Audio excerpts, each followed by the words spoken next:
Hello and welcome to Arts Overlook. I'm your host, John Stanish. On this show, we follow the cultural happenings in and around the Cedar Valley. Today, we'll be diving into the life of an extraordinary individual from the 20th century who helped shape both the University of Northern Iowa and the city of Cedar Falls. The latest episode of Arts Overlook starts right now. Art is thriving in the Cedar Valley. It's everywhere. But if you don't know where to look, you could miss it. This is your local arts perspective. This is the Arts Overlook. One of the many things that sets Cedar Falls apart from most cities is its uniquely vibrant history. But the only reason we know this is because it's been so remarkably well documented and preserved, notably by organizations such as the Cedar Falls Historical Society and the University of Northern Iowa. Ironically enough, one person who did so much to commemorate our history has received little recognition locally. Most may not remember his name, but his work is unforgettable. So today, let's get acquainted with the man behind the legacy, Herbert V. Hake.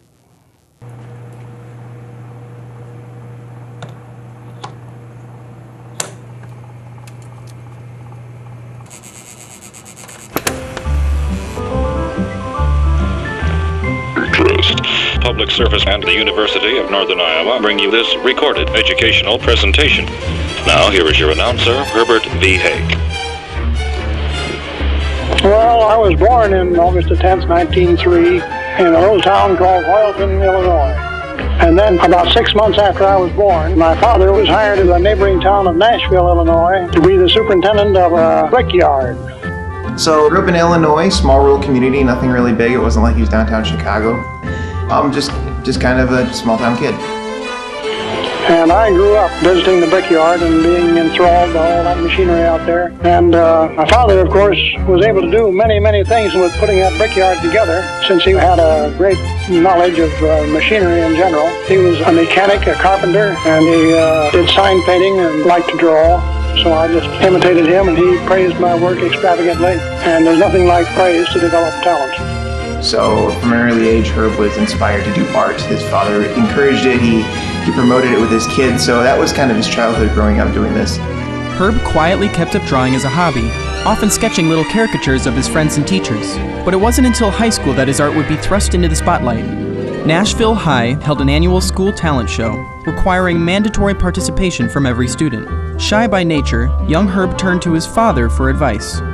So he had a lot of fear. He goes, well, I could do these drawings of my fellow classmates and teachers, but would they be insulted if I did this?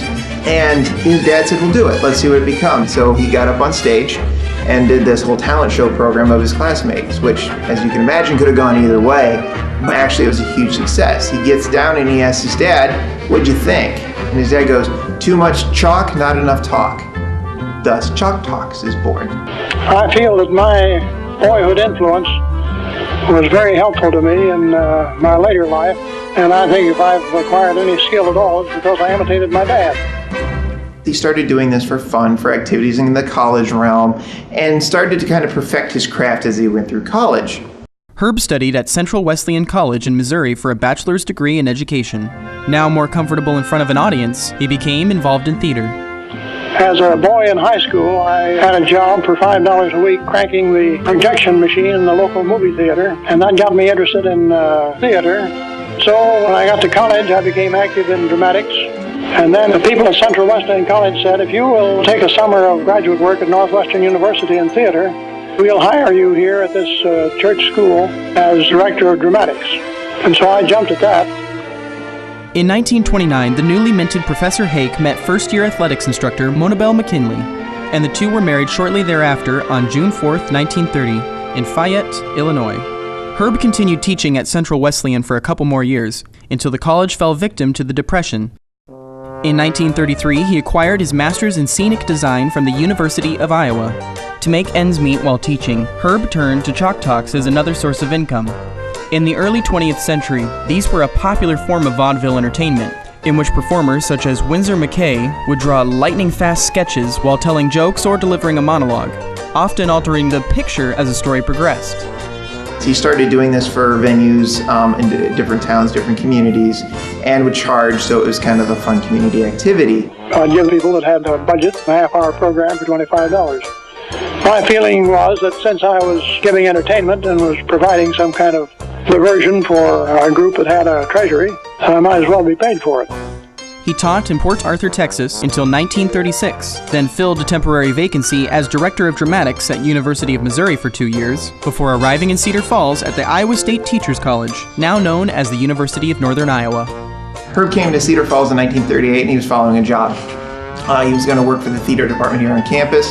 Moved here, got involved. He was doing set design and teaching speech. And students actually said in his classroom he used chalk talks to teach. So what started as a satire piece to his classmates became an educational tool as well.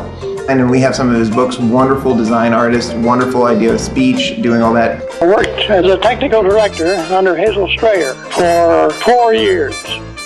Unbeknownst to him, his true calling lay just around the corner with the college's first foray into broadcast radio. And this is 1940, so we're in the middle of a war.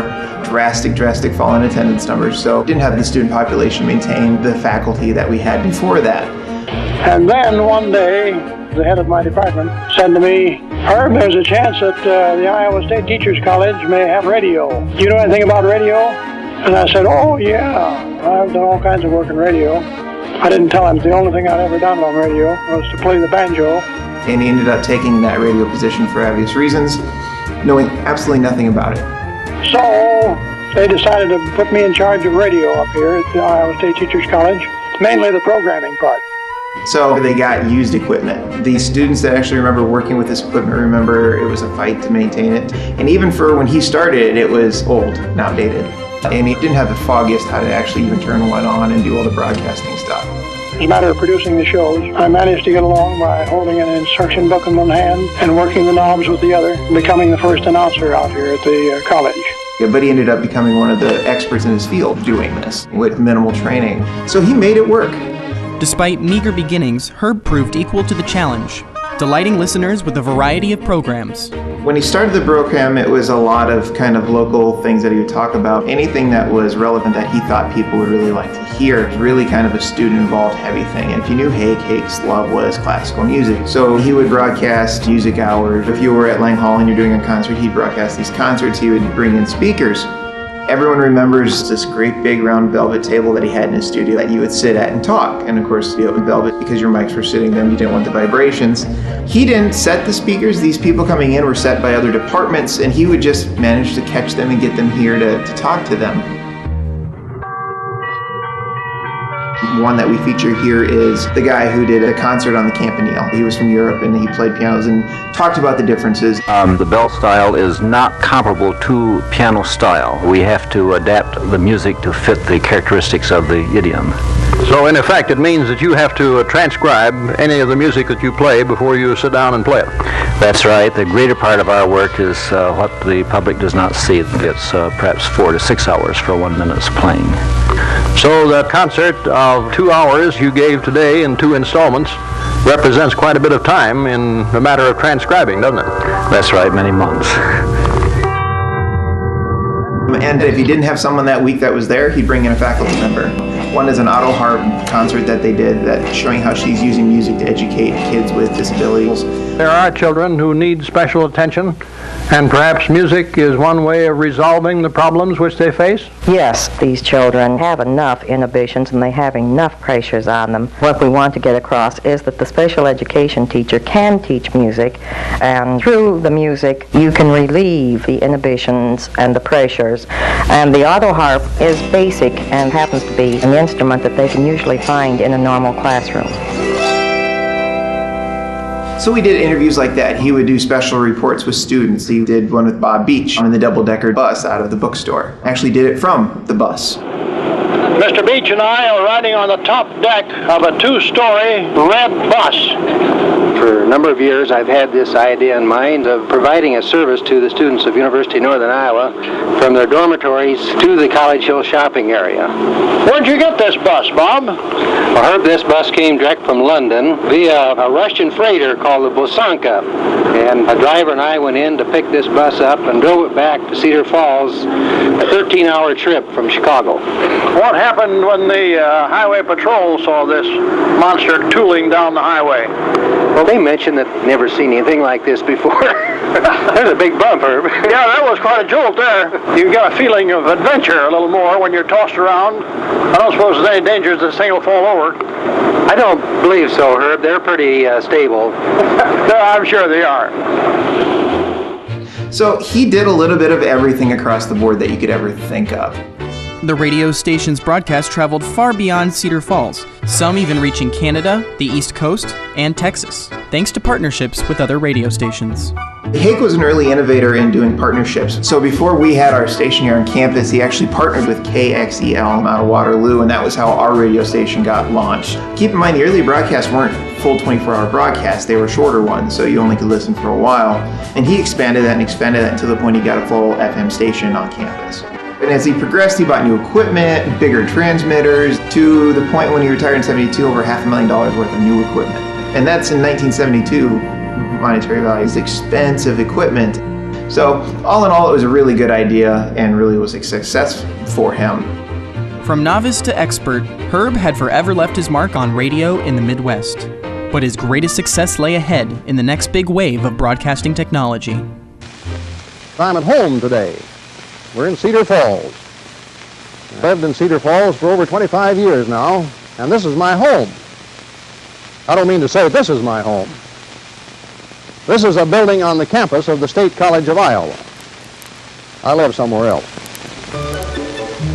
In the matter of radio, I took a portable recorder, something like this one, around the state and interviewed people, all of these places that had historic interest, and got information about Iowa at the sources, as it were.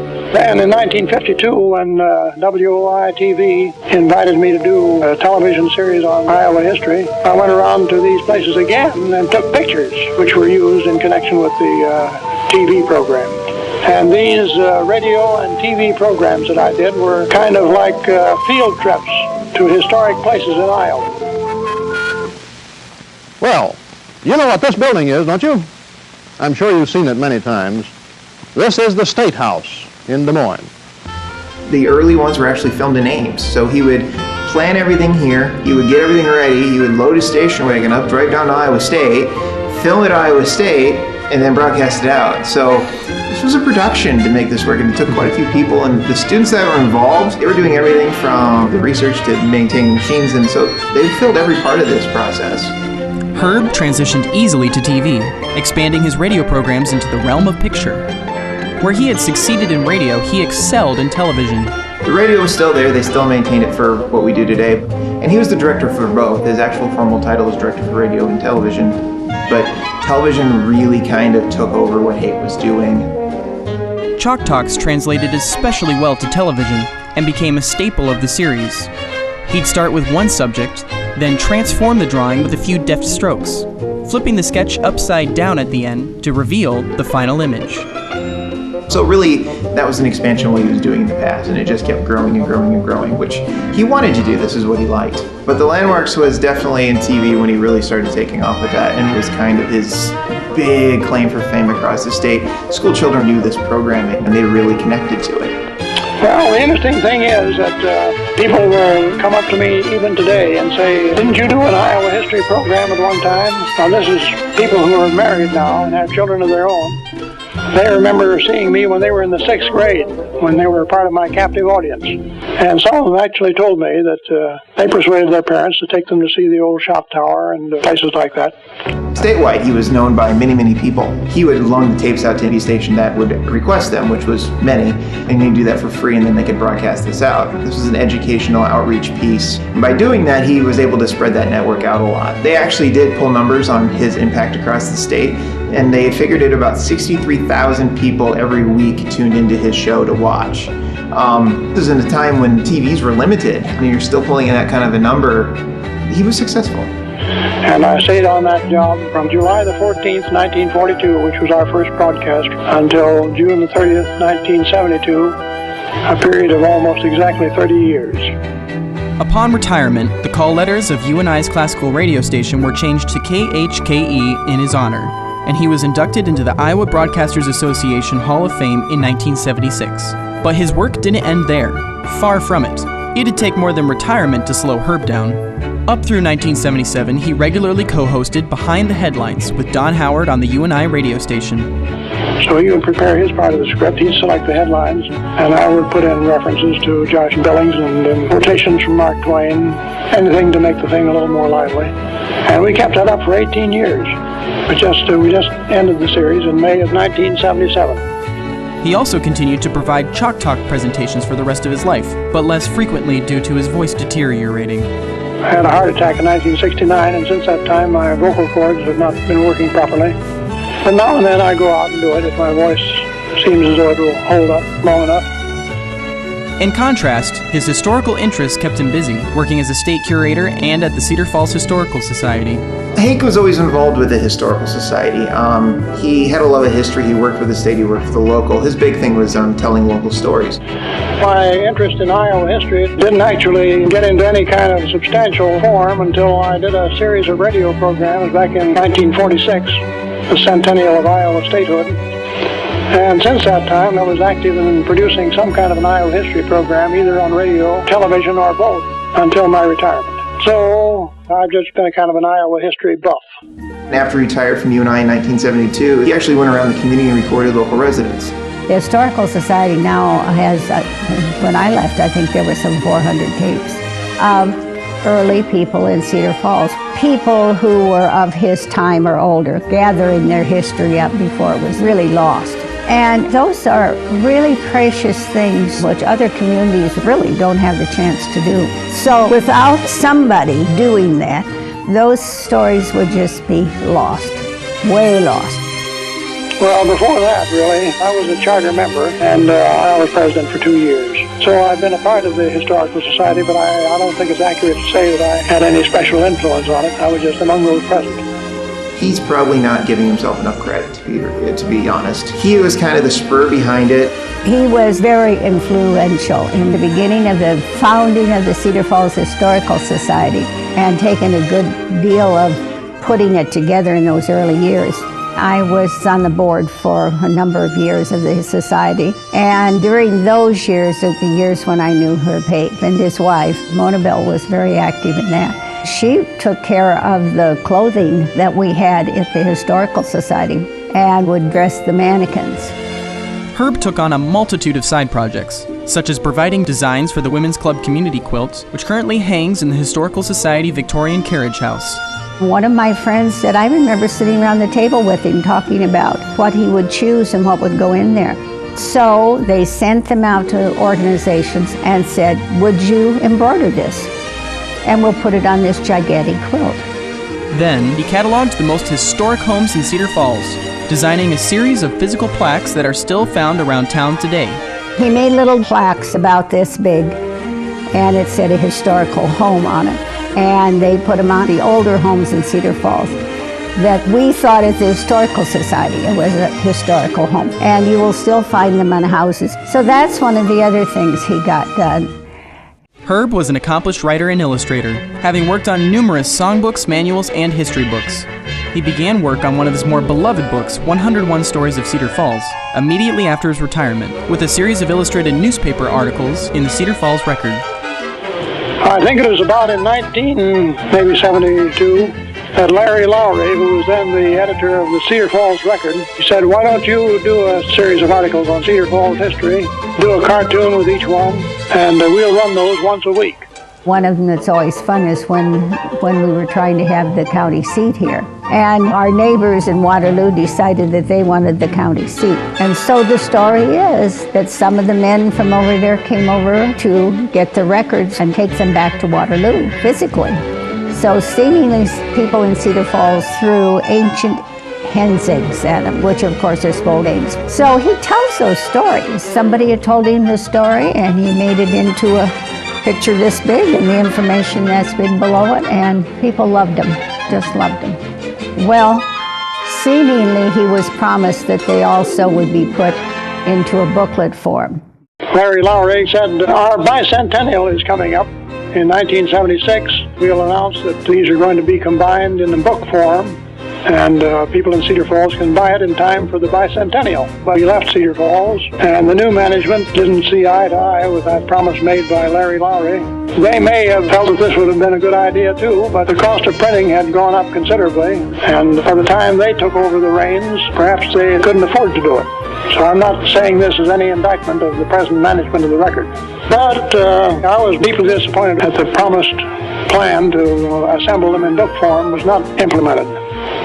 My association with Herb Hake came in that whole situation, and I knew nothing of this when I went on the board. But there was a lot of talk at board meetings about how can we get this done. And being very naive and new, it seems to me if you went and talked to the records, you could get something done. I knew no better, and I did go to the Cedar Falls record, and the young man who was running it said, we have no problems with having that, but we're not going to do it. And that meant we aren't going to take the whole project on. Rosemary returned to the board with a proposal that the Historical Society itself underwrite the costs of production, thus finally collecting his well-loved series into one volume. The board approved, and the book was finally published in 1977. And some of the money he made from that, we went to actually restore and refurbish the ice house. Donors of $1,000 or more to the Ice House Restoration Project were given colored versions of the Ice House illustration, painted by Herb himself. At that time, we had 100 stories that were going in, and then they had the Ice House, and that's the last story. So that's how we got to 101. Anyway, we got it published, and we have used it for years. It's a wonderful story form. Herb renewed his artistic partnership with the record for a new community series. I've contrived and done a little feature for the record called Newsmakers, which runs once a week. But people who have done things in Cedar Falls, and I try to give a little credit to them for that. People who are newsworthy, even though they may not be in the immediate news periphery. And he never told people he was doing that. They just appeared in the newspaper. And that's usually accompanied by a caricature, which some take in good spirit and some don't. He did a caricature of Bob Beach with the double-decker bus. And then he did another one with this whole line of books up here, when they had the book sales and all of that.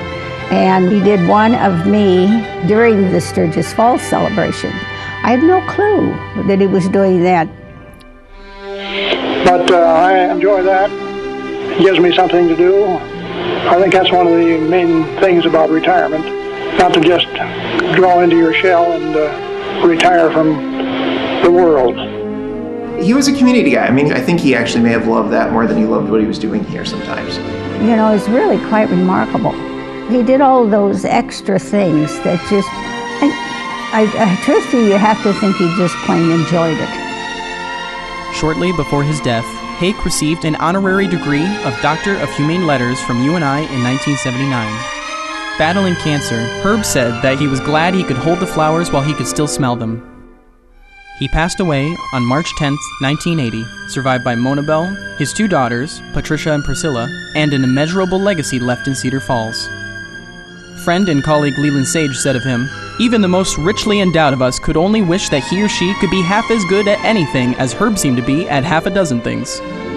Well, I don't want to take too much credit to myself for that. Whatever I've done in Iowa history or Cedar Falls history has been really rather superficial. I'm not a scholar by instinct or inclination. Frankly, I don't care particularly about going back and going through old dusty records like that. I always looked upon Iowa history as something that was fun, something that had a lot of human interest in it. I'm more interested in a good story than I am in a lot of dates. The facts and figures of his life may not be remembered, but the stories he passed on will never be forgotten.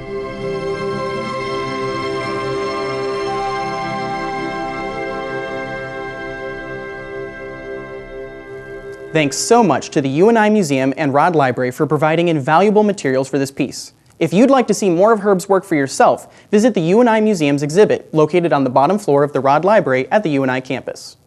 Well, that's it for this episode of Arts Overlook. I'm your host, John Stanish. Thanks so much for watching.